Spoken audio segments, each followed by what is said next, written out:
Bagaimana pengalaman menggunakan air mineral untuk mandi? Pria ini menggunakan setiap botol air minum. Kemudian gunakan botol air itu untuk berubah menjadi bak mandi. Letakkan pisau berturut-turut untuk membuat cermin. Ini sepertinya jenis mandi yang paling mewah. Ternyata dia telah terkunci di tempat ini selama 35 tahun. Tetapi sekarang, namun, selalu ada cukup makanan dan minuman. Karena tangga ini setiap hari adalah siklus yang tak terbatas. Pria ini mengandalkan barang-barangnya yang diisi ulang setiap hari. Membangun rumah besar tepat di tangga ini. Apalagi hidup ini sangat nyaman. 35 tahun yang lalu, sepasang saudara laki-laki dari usia muda tidak belajar dengan baik. Setiap hari mereka mencuri untuk mencari nafkah. Hari itu saudaranya Carlos mencuri banyak barang dari luar. Saudaranya sedang bersiap untuk minum untuk memberi selamat. Tanpa diduga seorang polisi bernama Marco mendobrak pintu dan masuk. Ketika polisi tidak memperhatikan, dua bersaudara itu memukulinya. Setelah memukul, mereka dengan cepat melarikan diri. Polisi dengan cepat mengejar mereka. 3 orang saling mengejar di tangga. Marco melihat keduanya akan menghilang dari pandangannya. Langsung menembaki saudaranya. Carlos terkena peluru dan tergeletak di tanah. Marco sedikit panik. Dia seorang pemula. Ini adalah pertama kalinya dia menembakkan pistol.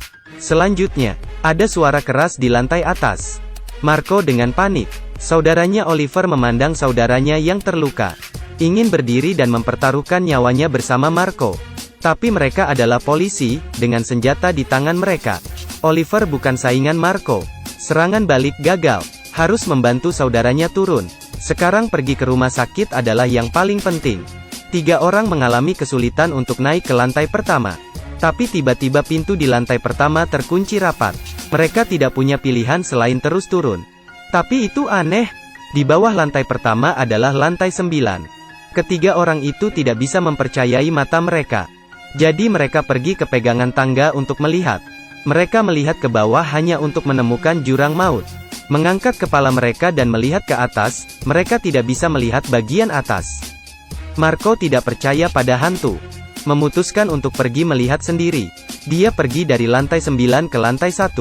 Tapi tak terduga, Marco bertemu saudara-saudara lagi. Dia tidak percaya semua ini benar. Jadi dia memutuskan untuk berlari ke arah yang berlawanan. Sampai dia berlari ke lantai 9. Dia bertemu 2 bersaudara itu lagi. Ketiganya mulai jatuh. Sekarang Marco mencoba melempar kuncinya ke lantai. Hasil kuncinya adalah terbang dari bawah. Mereka akhirnya menyadari, ini adalah tangga siklus tak terbatas. Untungnya, mesin penjual otomatis air memiliki air dan makanan. Dalam situasi ini, mereka hanya bisa untuk sementara berhenti berkelahi. Keesokan harinya, Marco menemukan makanan dan air itu di mesin penjual otomatis. Tidak peduli bagaimana Anda makan, makanannya tidak akan berakhir. Tapi kemudian Carlos mati karena lukanya. Keseimbangan antara ketiganya juga telah rusak.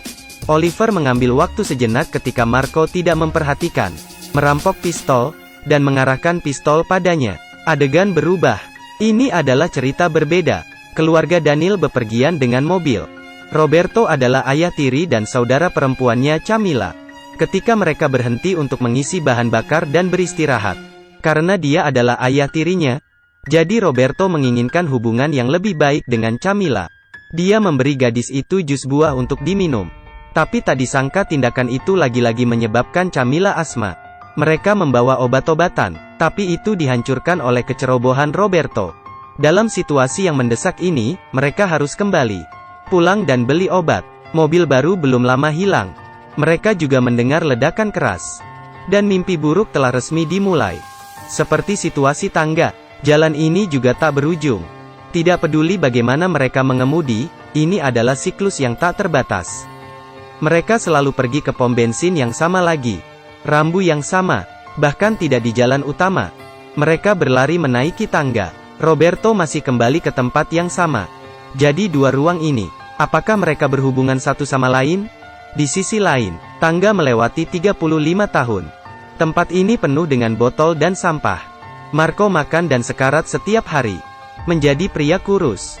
Tapi Oliver benar-benar berbeda dari Marco. Setiap hari dia gigih dalam berlatih olahraga. Bentuk kebiasaan hidup yang teratur. Menjadi pria paruh baya yang berotot. 2 orang saling bergantung begitu lama. Segera menjadi saudara yang baik.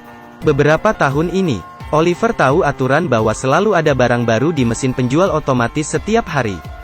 Untuk melepaskan kreativitas di tangga, gunakan banyak botol air untuk membangun kamar mandi.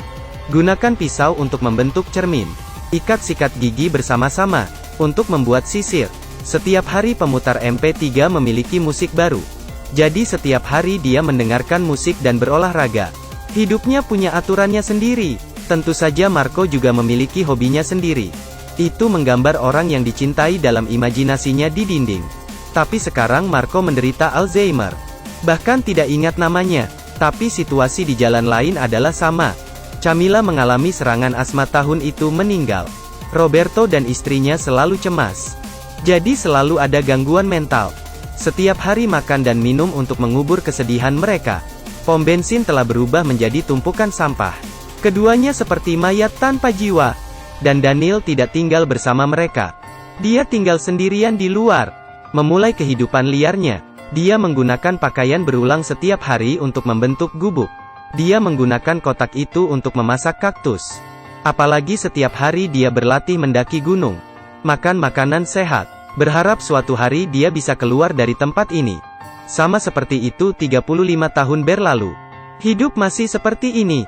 Hanya ketika ibunya meninggal, Roberto juga akan pergi. Sebelum meninggal, dia baru saja mengingat sesuatu yang sangat penting. Ini akan menjelaskan rahasia ruang siklus tak terbatas ini. Ternyata, 35 tahun yang lalu saat Roberto masih kecil, pada suatu ketika dia pergi ke laut bersama teman-temannya, tukang perahu membuat kesalahan dan membunuh temannya. Jadi mereka berdua telah berada di laut selama 35 tahun.